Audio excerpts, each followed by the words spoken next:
वाढत्या उष्णतेचा कडाका पाहता विदर्भातील शाळा आता 22 जून ऐवजी थेट 30 जून पासून सुरू होणार आहेत. या संदर्भात नागपूर खंडपीठानं एक अत्यंत महत्त्वाचा आणि विद्यार्थ्यांच्या आरोग्याला प्राधान्य देणारा निर्णय दिलाय. गेल्या काही दिवसांपासून विदर्भात उन्हाचा पारा प्रचंड वाढलाय. लहान मुलांच्या आरोग्यावर होणारा परिणाम लक्षात घेता महाराष्ट्र राज्य प्राथमिक शिक्षण समितीनं शाळांच्या सुट्ट्या वाढवण्याची मागणी करत नागपूर खंडपीठात याचिका दाखल केली होती. यावर सुनावणी करताना न्यायालयानं समितीची मागणी मान्य केली. राज्य कार्याध्यक्ष विजय कोंबे यांनी दिलेल्या माहितीनुसार विद्यार्थ्यांचं आरोग्य धोक्यात येऊ नये म्हणूनच ही मागणी लावून धरलेली. न्यायालयानं घेतलेल्या या निर्णयामुळे शिक्षण समितीनं समाधान व्यक्त केलंय.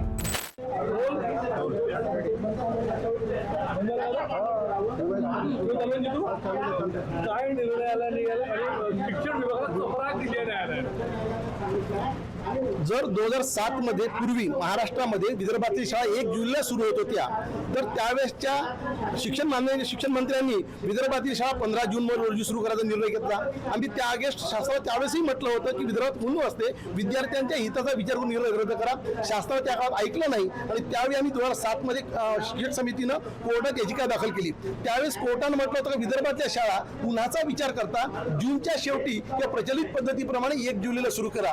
याच्या अगेन्स्ट त्यावेळेस राज्य सरकारनं सुप्रीम कोर्टात याचिका दाखल केली. मात्र सुनावणीच्या वेळेस याचिका परत घेतली आणि त्यामुळे राज्य शासनाने जून 2007 मध्ये आदेश काढला की विदर्भातल्या शाळा 26 जूनला सुरू होईल.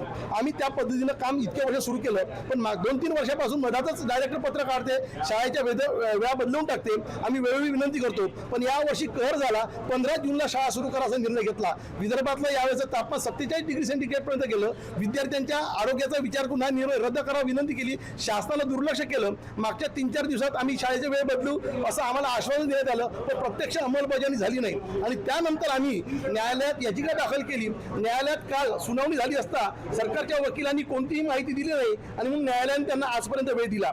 काल संचालकांनी रात्री पत्र काढलं की 15 जून ऐवजी एक वाक्यता राखण्यासाठी 22 जूनला शाळा सुरू कराव्या. आज जेव्हा सुनावणी सुरू झाली, माननीय न्यायालयाने तेच विचारलं का एक वाक्यतेचा अर्थ काय.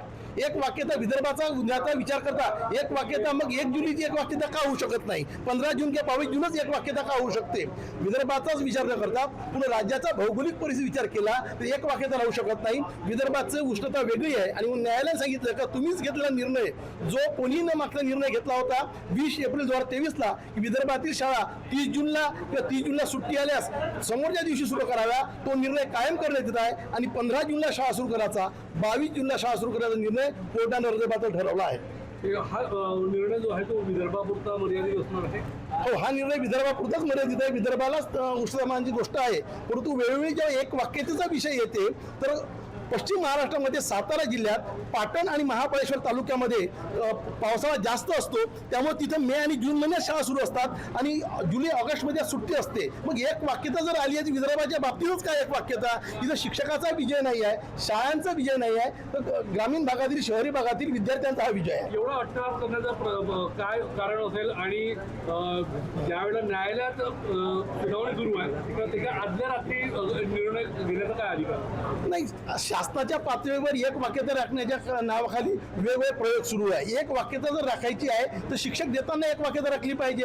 एका शाळेमध्ये एक शिक्षक 3 वर्ग 5 वर्ग आहे, तिथे एक वाक्यता नाही आहे. स्थानिक स्वराज्य संस्थांच्या शाळेतील शिक्षकांना अनेक काम आहे, तिथे एक वाक्यता नाही. खाजगी शिक्षकांना कोणतंही काम नाही आहे, शिकवण्याचं काम त्यांचं आहे, आम्ही करतो, पण इथं पुरेसे शिक्षक नाही. एक वाक्यता शिक्षणाच्या गुणवत्तेच्या दृष्टीने असली पाहिजे. केवळ शाळा सुरू करण्यासाठी एक वाक्यता हे धोरण कदापि मान्य नाही आहे. नागपूर खंडपीठाचा हा निर्णय फक्त एक प्रशासकीय बदल नसून तो विद्यार्थ्यांच्या आरोग्याला दिलेलं सर्वोच्च प्राधान्य आहे. वाढत्या उष्णतेच्या काळात मुलांची सुरक्षा आणि त्यांचं आरोग्य धोक्यात येऊ नये हा यामागचा मुख्य हेतू आहे. महाराष्ट्र राज्य प्राथमिक शिक्षण समितीच्या पाठपुराव्याला यश आल्यानं आणि न्यायालयानं सकारात्मक हस्तक्षेप केल्यानं विदर्भातील लाखो पालकांना मोठा दिलासा मिळालाय. आता 30 जून पर्यंत शाळा बंद राहिल्यानं विद्यार्थ्यांना उन्हाळ्याच्या तडाख्यापासून सुटका मिळेल आणि नव्या उत्साहानं शैक्षणिक वर्षाची सुरुवात होईल. थोडक्यात सांगायचं झालं तर शिक्षणापेक्षा मुलांचं आरोग्य जास्त महत्त्वाचं आहे. हाच संदेश या निर्णयाद्वारे अधोरेखित झालाय. नागपूरहून क्षितिजा देशमुखसह ब्युरो रिपोर्ट, लोकमत.com.